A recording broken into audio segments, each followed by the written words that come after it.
Alright, let's talk about how to defeat Big Slime in Mewgenics. If you've spent even a few hours in Mewgenics, you already know this game doesn't pull its punches. It wraps you up in dark, slightly unhinged humor, hands you a squad of weaponized cats, and then casually throws horrors at you that can wipe your entire team before you even process what just happened. And somehow, it's ridiculously fun. The gameplay loop is so tight that you'll keep saying, "one more run," while your poor cats get absolutely demolished by things that look like they were designed in a fever dream.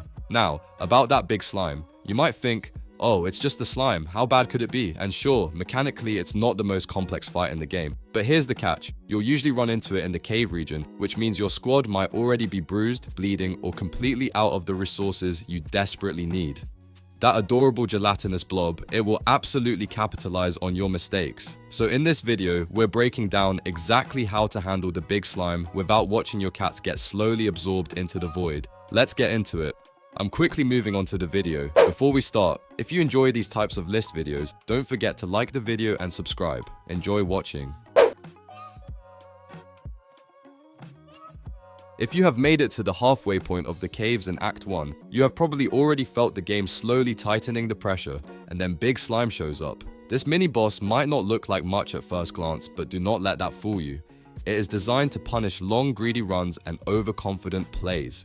One wrong move, one turn where you try to squeeze in extra damage instead of playing safe, and suddenly you are heading back to the drawing board with a fresh batch of cats. Now, in terms of pure attack variety, Big Slime is not the most complex enemy in Mewgenics. It does not have a massive list of flashy abilities or complicated mechanics layered on top of each other. But what it does have is pressure. With a health progression that drops from 64 hit points to 16 and then to 4, the fight changes in pacing as you whittle it down. Each phase demands that you stay focused and manage your positioning and resources carefully. If you get careless just because it seems simple, that is exactly when it overwhelms you. Because it is a mini-boss in Act 1. The caves, you should expect it to hit harder than most encounters you have faced up to this point. This is where preparation really matters. Bringing well-balanced cats, thinking about survivability instead of only raw damage, and understanding when to hold back can make all the difference. Big Slime thrives on players who tunnel vision damage and forget about the long game. Patience, controlled turns, and smart target priority are what turn this fight from frustrating to manageable. And of course, there is the loot. Like other mini-bosses and final bosses in the region, Big Slime can drop items from a specific pool. So far, that includes the Jazzercise VHS tape accessory and the large catnip baggy trinket, though drops are largely random. That means you might not get what you want every time, but that is part of the roguelike charm. Take the win, adapt your build around what you earn, and if Big Slime sends you home, treat it as a lesson. In Mewgenics, every failed run is just information for the next one. When it comes to taking down Big Slime, your team composition matters a lot more than trying to brute force the fight. For this encounter, and honestly for most of Act 1, the safest and most consistent lineup is Fighter, Hunter, Tank, and Cleric. This setup gives you a clean balance of damage, survivability, and recovery. You are not gambling on flashy plays. You are building a squad that can handle pressure, recover from mistakes, and still deal enough damage to close the fight out. The Fighter is your primary damage dealer here. With +2 strength and +1 speed, even at the cost of -1 intelligence, this class brings reliable, straightforward damage that helps chunk through Big Slime's health phases. The Hunter complements that perfectly.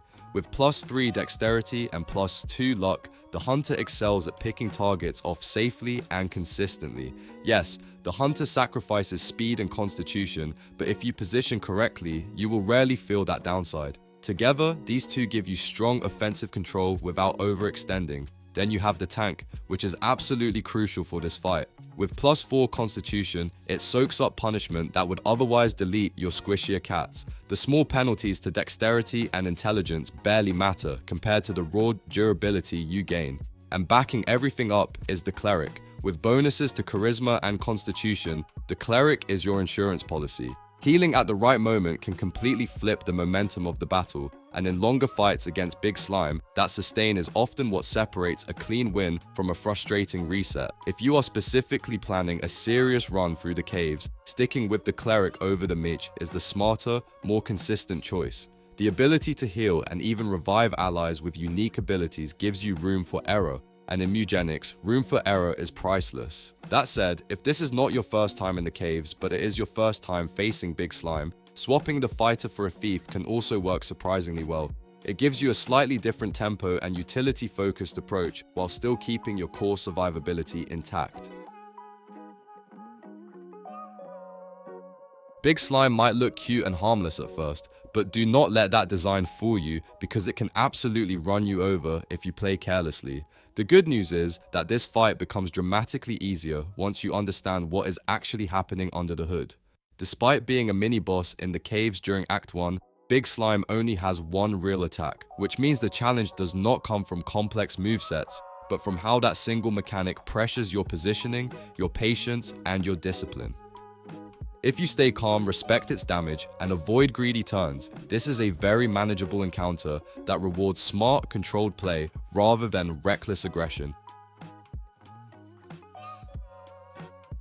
The first thing you need to understand about Big Slime is that its movement is part of its offense. It can damage your units simply by moving onto their tile, pushing them back, and dealing a solid chunk of damage in the process. That means bad positioning gets punished immediately. The upside is that Big Slime is not particularly fast, even though it acts twice per round. If you play it correctly, you can box it in and limit its options. Once it is surrounded, its ability to bully your backline drops significantly, and you can start cutting through its health much more safely. Ideally, you want your tank positioned directly in front of Big Slime as often as possible. With that high constitution stat, the tank is built to absorb those movement hits without collapsing. The goal is to make the slime focus on your most durable unit instead of your damage dealers or, worse, your cleric. If your cleric goes down early, the fight can spiral out of control very quickly, so even if you cannot get the perfect formation every turn, prioritize protecting your healer and keeping your front line sturdy. That alone makes this encounter far more manageable. Big Slime's other key action is Tackle, and this is where most of its burst damage comes from. It will charge forward and slam into one of your units, dealing a heavy hit in a straight line. The important thing to remember is that it does not phase through your team or reposition dramatically after using it.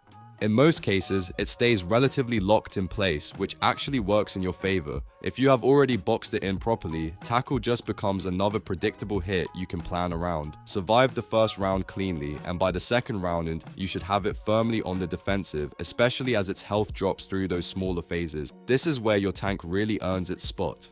If your tank has abilities that grant armor to allies or allow it to swap positions to intercept incoming attacks, use them proactively rather than reactively. Keep your squishier units safe and let the tank absorb the brunt of Tackle whenever possible. With that large health pool and defensive scaling, it is built for exactly this kind of frontline pressure. As long as your formation stays disciplined and your cleric remains protected, Big Slime's damage becomes manageable instead of overwhelming. Just when you think the fight is over, Big Slime pulls one last trick and splits into 4 medium slimes. It is not exactly a shocking twist, but it can still catch you off guard if you are low on health or out of position. The upside is that each medium slime only has 16 hit points and a weaker version of Tackle, so they are far less threatening individually. They cannot dish out the same level of damage as the original form, but 4 smaller threats acting in the same round can still create chaos if you are careless. The good news is that if you properly boxed in the Big Slime before it split, your units should already be positioned next to each of the medium slimes. That makes cleanup much smoother. Focus them down one by one and avoid spreading your damage too thin. Most importantly, do not get greedy. If one of your units is close to going down, stabilize first instead of rushing for a flashy finish. This final phase is usually manageable, but it can spiral quickly if you underestimate the combined pressure of multiple tackles in the same round. When you take down a medium slime, it splits again into 4 small slimes. Yes, it keeps going. At this stage, each small slime only has 4 hit points, which means any one of your units can remove them in a single hit. On paper, that sounds easy. The real danger comes from timing. If you eliminate all 4 medium slimes at once, you suddenly have 16 small slimes flooding the arena. That is manageable if your team is healthy and well positioned, but if one of your cats is barely hanging on, that swarm can instantly punish you. This is where your hunter really shines. Traps, bear traps, bramble or flea familiars become incredibly valuable because the small slimes will run into them and drop quickly without you spending extra actions. Let the battlefield do some of the cleanup for you. Then have your fighter and other units mop up whatever survives. Individually, small slimes do not hit very hard, but if 5 or 6 gang up on a single low health unit, that unit is done. Control the swarm, avoid overcommitting, and clean them up methodically instead of triggering all 16 at the worst possible moment. The video ends here. See you in another video. Don't forget to subscribe.